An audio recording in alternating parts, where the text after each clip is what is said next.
पंतप्रधान नरेंद्र मोदी यांच्या अध्यक्षतेखाली झालेल्या केंद्रीय मंत्रिमंडळाच्या बैठकीत काल महत्त्वपूर्ण निर्णय घेत यूपीएस अर्थात एकीकृत निवृत्तीवेतन योजनेला मंजुरी देण्यात आली। माहिती आणि प्रसारण मंत्री अश्विनी वैष्णव यांनी या बैठकीनंतर घेतलेल्या पत्रकार परिषदेत ही माहिती दिली।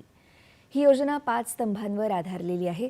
केंद्र सरकारी कर्मचाऱ्यांना सेवानिवृत्तीपूर्वीच्या 12 महिन्यातल्या सरासरी मूळ वेतनाच्या 50% निश्चित निवृत्ती वेतनाची तरतूद करण्यात आली आहे। 25 वर्ष सेवा पूर्ण झालेल्या कर्मचाऱ्यांना पूर्ण निवृत्ती वेतनाचा लाभ मिळेल।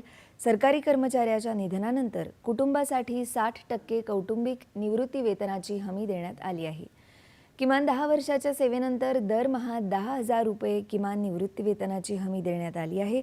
निवृत्ती वेतनावर महागाई निर्देशांकाशी निगडित भत्ताही मिळणार आहे। या व्यतिरिक्त सेवानिवृत्तीच्या वेळी ग्रॅच्युइटी व्यतिरिक्त एकरकमी निधीही मिळण्याची तरतूद या योजनेत करण्यात आली आहे। कैबिनेट ने यूनिफाइड पेंशन स्कीम को अप्रूव किया है, इसको अनुमोदित किया है और ये स्कीम अभी आने वाले समय में लागू होगी। इस स्कीम के 5 पिलर्स हैं। 50% अश्योर्ड पेंशन, ये इस यूपीएस का सबसे पहला पिलर है। इसकी डिटेलिंग देखनी चाहिए हमें। जो ये अमाउंट मिलेगा वो रिटायरमेंट से पहले के 12 महीनों की एवरेज बेसिक पे का 50% होगा और इस फुल पेंशन के लिए जो क्वालिफाइंग सर्विस रहेगी वो रहेगी 25 इयर्स। अश्योर्ड फैमिली पेंशन किसी भी कर्मचारी के डिमाइज से पहले इमीडिएटली पहले जो पेंशन थी अमाउंट था उसका 60% मिलेगा एम्प्लॉय के डिसीज्ड एम्प्लॉय के स्पाउस को। ये सेकंड पिलर है। थर्ड पिलर है अश्योर्ड मिनिमम पेंशन।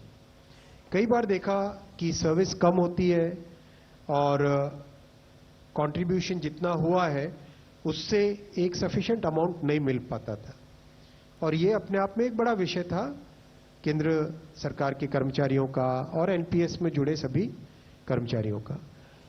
इसीलिए एक minimum assured pension, assured minimum pension 10,000 rupees per month, वो इसमें यूपीएस में थर्ड पिलर ये रखा गया है। यूपीएमध्ये सरकारचं योगदान वाढून आता 14% ऐवजी 18.5% राहणार आहे।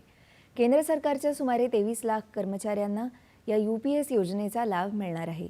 सरकारी कर्मचाऱ्यांना एनपीएस आणि यूपीएस या कोणत्याही योजनेशी निवड करण्याचा पर्याय देण्यात आला आहे। 1 एप्रिल 2025 पासून ही योजना लागू होणार आहे। 2004 पासून एनपीएस योजनेचा लाभ घेणाऱ्या निवृत्त कर्मचाऱ्यांनाही या योजनेची त्यांनी निवड केल्यास त्याचा पूर्वलक्षी प्रभावाने त्यांना लाभ मिळू शकेल। राज्य सरकार देखील या यूपीएस योजनेचा अवलंब करू शकतात असं वैष्णव यांनी यावेळी सांगितलं। यूपीएस म्हणजेच एकीकृत निवृत्तीवेतन योजना सरकारी कर्मचाऱ्यांचा सन्मान आणि आर्थिक सुरक्षा सुनिश्चित करणार आहे असं पंतप्रधान नरेंद्र मोदी यांनी म्हटलं आहे। हे पाऊल सरकारी कर्मचाऱ्यांच्या कल्याणासाठी आणि सुरक्षित भविष्यासाठी आमच्या सरकारची वचनबद्धता दर्शवतं असं पंतप्रधान म्हणाले। ही योजना मंजूर केल्याबद्दल केंद्र सरकारच्या कर्मचाऱ्यांसाठी संयुक्त सल्लागार यंत्रणेच्या शिष्टमंडळानं पंतप्रधान नरेंद्र मोदी यांची भेट घेऊन त्यांचे आभार मानले। इसी भी प्रधानमंत्री ने national council JCM staff side को इनवाइट किया बात करने के लिए, इंटरेक्शन के लिए। तो जो 32 लाख केंद्र सरकार के कर्मचारी जिनको हम लोग रिप्रेजेंट करते हैं उनके लिए बड़े गौरवपूर्ण क्षण है और आने वाले समय में जो भी रिटायर होगा या जो रिटायर हो चुके भी हैं उनको अपने वेतन जो मिल रहा होगा उसका 50% जो है वो तनख्वाह का मिलेगा और उसके ऊपर भी डीएनएस राहत मिलने का काम होगा।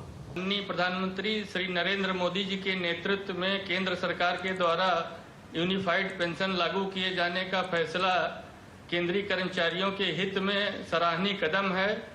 इस हेतु में माननीय प्रधानमंत्री सहित पूरे भारत सरकार का धन्यवाद ज्ञापित करता हूं।